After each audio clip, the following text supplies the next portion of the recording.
Depuis le début de la crise sanitaire, le département de la Savoie a commandé 100 000 masques labellisés par l'État. Des masques en tissu, lavables et réutilisables jusqu'à 30 fois, sur l'équivalent de 3 millions de masques chirurgicaux. 40 000 de ces masques ont déjà été distribués pour répondre aux besoins des agents de la collectivité et des professionnels de l'aide sociale et médico-sociale. Et ce 23 avril, un point presse était organisé au siège du département pour faire le point sur ces mesures, mais aussi pour parler de la commande groupée de masques jetables réalisés en lien avec la région et d'autres départements. Il y a eu une commande complémentaire de masques qu'on appelle chirurgicaux, donc jetables, ceux que là en fait, donc qui a été faite. 250 000 masques ont été commandés par le département dans une commande groupée avec les autres départements d'Auvergne-Rhône-Alpes et avec la région.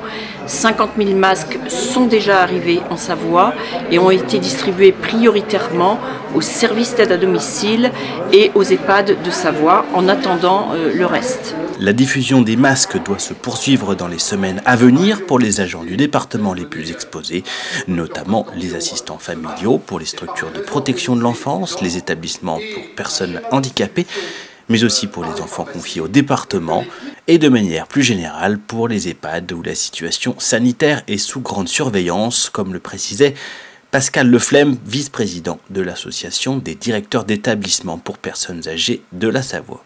Nous sommes assez nombreux à avoir décidé, bien avant qu'on nous le demande, de faire porter les masques à nos personnels, parce que nous savons depuis le départ, et ça a été confirmé depuis, que le virus, il n'est pas auprès des personnes âgées aujourd'hui, il va rentrer par un résident ou par une famille. Et donc par quelqu'un de l'extérieur, c'est la raison pour laquelle nous nous sentons dans l'obligation, non pas que morale, mais sanitaire et vitale, de protéger les résidents en protégeant au passage nos salariés, ce qui là était l'obligation du droit du travail. Pour les EHPAD, la question des tests est aussi au centre des préoccupations et le département de la Savoie compte parmi les acteurs impliqués dans le plan d'action. Nous sommes pour l'instant dans un développement qui est en démarrage de ces tests. À terme, quand les tests seront beaucoup plus massifs et qu'il y aura besoin de laboratoires d'analyse supplémentaires, le laboratoire vétérinaire départemental pourra être mis à contribution. Aujourd'hui, déjà, le laboratoire il dispose en fait surtout d'une structure avec des locaux qui sont définis avec donc les moyens de sécurité maximum, puisqu'on dispose d'un P3. Donc c'est un niveau de sécurité biologique qui est quand même élevé, voilà, et qui est tout à fait en adéquation avec la recherche du Covid-19.